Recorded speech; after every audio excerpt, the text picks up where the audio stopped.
Hating my husband. Episode 6. Writer, Faisal Butt. I pushed Azhar and ran outside. Ghulam Muhammad hadn't gone too far. Seeing him, I started calling out to him. He turned around and looked at me. I ran to him, and at that moment, 3 men were chasing me. Night had fallen, and the place where Azhar had called us was quite deserted.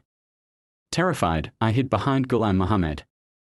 The 3 men reached us and told Ghulam Muhammad, "Hand over the girl to us, or we will kill you." Instead of replying, he started fighting them. In return, those men also started beating him. A commotion broke out, and within moments, a crowd gathered. By the grace of God, a police van happened to pass by.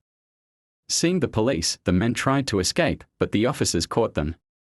The police had been searching for them for days. They used to trap girls in love and then sell them. God saved me. During the fight, Ghulam Muhammad got a wound near his lips. For the first time, seeing his wound made me feel pain. He quietly took me to the bus stop. I couldn't even lift my eyes to look at him.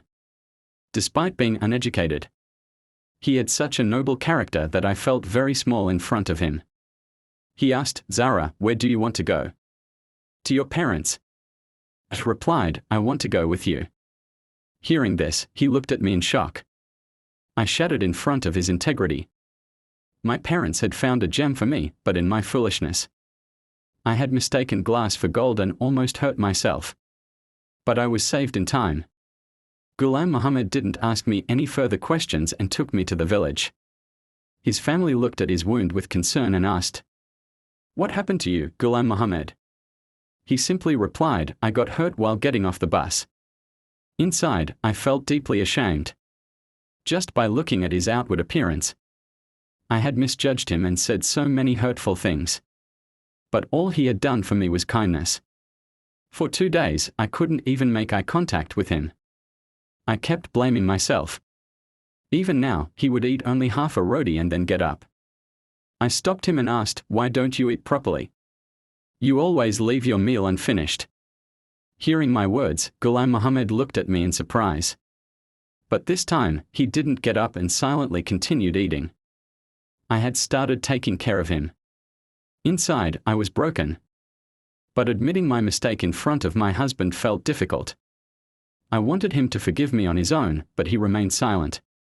Every night, he would come to the room late, lay a cloth on the floor, and sleep quietly. One day, I gathered the courage to sit in front of him. I said, "Ghulam Muhammad, please forgive me. I made a terrible mistake in understanding you. I left a gem and tried to bargain for glass." I was crying while admitting my mistake, but he remained silent. He simply told me to be quiet, picked up his pillow, and went to sleep on the floor. I said, "Your place is not on the floor. You should sleep on the bed. I know my mistake is not small. I hurt you deeply. But even after all this, you have shown nothing but kindness. If you can, please forgive me." I thought he would finally forgive me and embrace me. But he just kept looking at me with empty eyes. His silence was unbearable. The next morning, he handed me some papers. And it felt like the sky had collapsed on me. I broke down, crying, and pleaded, "Ghulam Muhammad, please don't divorce me." I wept bitterly before him, but he said, "You are educated. Read this and sign it." To be continued.